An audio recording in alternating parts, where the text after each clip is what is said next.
Another day, another basher. Hi guys! Nagbabalik pa lang isang vlogger dito sa Santa Cruz, Tinambak, Camarines Sur, Bicol. Kaya nga po nga ako dyan, kaya malako ko. Mini vlog mo lang po niyo. Nagduman po kay mama, tanaghagad po kayong panira. Mauran niya ni po, kaya may nakakaluwas sa mo. Ako lang talaga sinagluwas. Pero kaya nga po tigdadalian ko lang dyan ang video.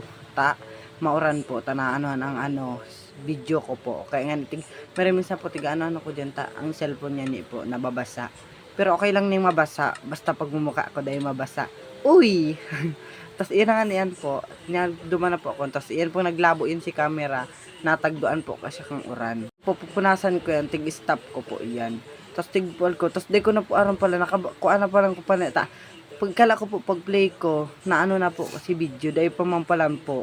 Kaya hindi ko na videoan po si pagduman ko kay mama. Kaya dyan na lang po ako. Tigagad ko na lang po. Kaya po nagtataraman ako dyan. Sabi mo pa ako sa Indo. Pero sabi ko ibo-voice over ko pala ni. Dapat pala din ako magtaram. Tapos iyon na nga niyan. Ay po nagagana ako panira. Tapos nagmuni-muni na lang po ako sa sadiri ko kung ang tigtataram ko. Tapos nagkakarakanta-kanta man po dyan. Dahil doon na po daw ng boses ko. Tamakanus yan. Uy, grabe naman yan. Tapos iyon na nga niyan po. Palang ko dyan sa Santa Cruz. Diyan po ang plaza kan Santa Cruz. Dakula man po yan. Tapos may plaza man po dakula dyan sa Santa Cruz. Doon po sa pinakadako. Tapos yun na po nagminumin ako. Nagralabo na po si camera ko. Tig-ano na po ka siya kang duros. Tapos tigluluay-luay ko na po dyan. Sabi ko gusto ko nang istapon po. Pero kaso dahil halawigong pa po ng video ni kaya tapusin nito po hanggang sa oras. Tapos yun na nga yan po. Pababa naman po ako dyan. Palakaw-lakaw ko dyan. Tapos yan pong nagtugla pa na naman ng oran. Makusugon po yung oran na yan. Tigluwas ko lang po sa cellphone. Dahil ko naman po napayaling sa Indo kung paano kakusugon oran.